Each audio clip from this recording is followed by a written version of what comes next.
اعوذ باللہ من الشیطان الرجیم بسم اللہ الرحمن الرحیم قال اللہ تبارک و تعالی فی القرآن المجید والفرقان الحمید۔ سورۃ بنی اسرائیل کی آیت نمبر 80 ہے، اور اس میں اللہ پاک نے اپنے پیارے حبیب علیہ الصلوۃ والسلام کو ایک دعا کی تعلیم فرمائی ہے۔ اللہ تعالیٰ ارشاد فرماتا ہے وَقُلْ، اے میرے پیارے رسول علیہ الصلوۃ والسلام تم یہ دعا کرو۔ بعض علماء فرماتے ہیں کہ یہ دعا جو ہے یہ اس کے اندر شوگر کی بھی شفا ہے۔ اگر کسی آدمی کو شوگر ہے تو اس دعا کی کثرت کرے اور اس دعا کو اللہ پاک کی بارگاہ میں پڑھے، عرض کرے، تو اللہ پاک اس کی برکت سے اس کی شوگر جو ہے وہ نارمل فرما دے گا۔ کئی کتابوں کے اندر یہ بات لکھی ہوئی ہے۔ تو نبی کریم علیہ الصلوۃ والسلام جب مکہ المکرمہ سے نکلی، اس کا مطلب اور اس کی تفسیر اور اس کی وضاحت مفسرین کرام نے یہ لکھی ہے کہ جب حضور علیہ الصلوۃ والسلام ہجرت کی رات مکہ المکرمہ سے نکلے تو اللہ پاک کی بارگاہ میں دعا کی، یا پروردگار عالم ربی ادخلنی مدخل صدق، یا اللہ مجھے آپ مدینہ شریف کے اندر داخل فرما تو عزت کے ساتھ اور صدق کے ساتھ داخل فرما، وآخرجنی مخرج صدق، اور یا اللہ مجھے اس مکہ المکرمہ سے نکال تو عزت کے ساتھ اور صدق کے ساتھ، سچائی کے ساتھ باہر مجھے مکہ المکرمہ سے لا۔ بعض مفسرین نے لکھا ہے کہ اس سے مراد یہ ہے کہ یا پروردگار عالم مجھے قبر کے اندر داخل فرما تو عزت کے ساتھ داخل فرما، اور جب قیامت کا دن ہو تو مجھے قبر سے جب نکالے تو مجھے عزت کے ساتھ قبر سے نکال کر میدان محشر میں لا۔ اور اس کی اور بھی وضاحتیں ہیں۔ بہرحال وَاجْعَلْ لِي مِن لَّدُنْكَ سُلْطَانًا نَصِيرًا، یا اللہ مجھے ایسا غلبہ عطا فرما اپنی طرف سے جو میرا مددگار ہو دین کے معاملے میں، یعنی دین پھیلانے کے معاملے میں مجھے غلبہ عطا فرما۔ چنانچہ نبی پاک علیہ الصلوۃ والسلام کی اس دعا کو اللہ پاک نے قبول فرمایا، اور حضور علیہ الصلوۃ والسلام نے پھر دعا مانگی کہ یا اللہ مجھے عمر بن خطاب عطا فرما یا عمر بن ہشام عطا فرما۔ اگر تو اسلام کو پوری دنیا پر غالب دیکھنا چاہتا ہے تو خدا کی ذات بابرکات نے عمر بن ہشام کی بجائے، جو کہ ابو جہل کا نام تھا، حضرت عمر بن خطاب نبی پاک علیہ الصلوۃ والسلام کو عطا فرمائے، اور آپ کی وجہ سے پوری دنیا پر اسلام جو تھا وہ پھیل چکا تھا۔ بڑے بڑے ملک فتح ہوئے، ملک روم فتح ہوا، شام فتح ہوا، ایران فتح ہوا، عراق فتح ہوا، مراکش فتح ہوا، آذربائیجان فتح ہوا، فلسطین فتح ہوا، بیت المقدس سے کافروں کا اخراج ہو گیا اور مسلمانوں کا داخلہ ہو گیا، اور یہ جناب فاروق اعظم رضی اللہ تعالی عنہ کی وجہ سے اللہ پاک نے پوری دنیا پر اسلام کا بول بالا فرما دیا۔ وَقُلْ، اور اے میرے حبیب علیہ الصلوۃ والسلام یہ بھی اعلان کر دو، جب آپ مکہ المکرمہ کے اندر فاتحانہ شان کے ساتھ داخل ہونے لگے تھے، تمام غزوات کے بعد جب مکہ فتح ہوا تو مکہ المکرمہ میں جب آپ داخل ہوئے تو آپ نے اعلان فرما دیا وَقُلْ جَاءَ الْحَقُّ، اے میرے محبوب علیہ السلام یہ بھی اعلان فرما دو اب حق آ گیا ہے، اسلام آ گیا ہے، وَزَاهَقَ الْبَاطِلُ، اور باطل جو ہے وہ مٹ گیا ہے، کفر بھاگ گیا ہے، کفر نیست و نابود ہو گیا ہے، حق غالب آ گیا ہے، کفر مغلوب ہو گیا ہے۔ اِنَّ الْبَاطِلَ كَانَ زَهُوقًا، بے شک باطل یعنی کفر جو تھا وہ مٹ جانے والا ہی تھا، نیست و نابود ہونے والا ہی تھا، مغلوب ہونے والا ہی تھا۔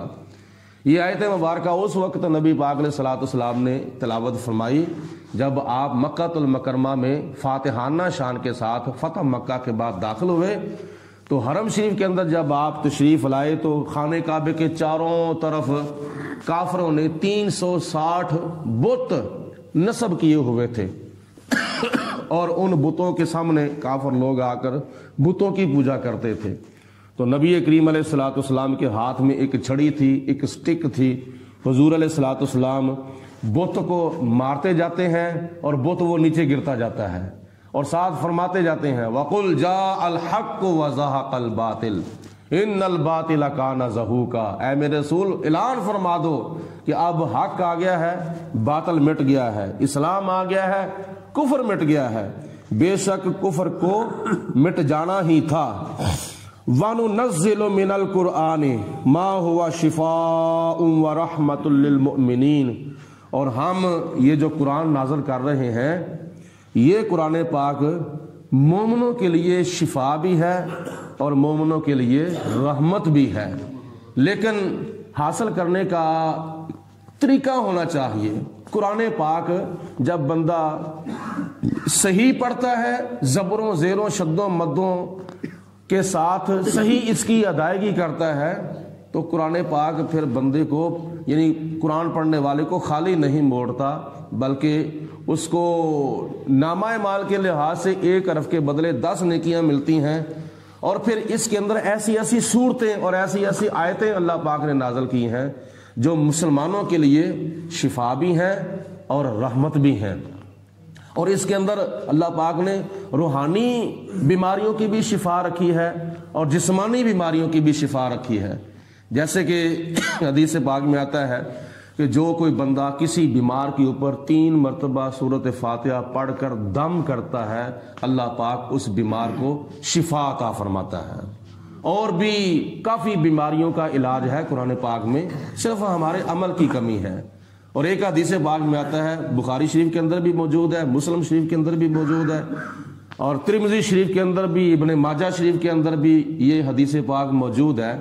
کہ نبی پاک علیہ الصلوۃ والسلام کے کچھ صحابہ کسی قبیلے کی طرف گئے، اسلام کی دعوت دینے کے لیے یا دین کی ترویج و اشاعت کرنے کے لیے گئے ہوں گے، اور صحابہ کرام کا کیا کام تھا؟ ذاتی طور پر تو آپ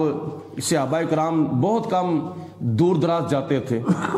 تو صحابہ کرام کا ایک گروہ جو تھا وہ کسی قبیلے کے پاس گیا، اور ان قبیلے والوں نے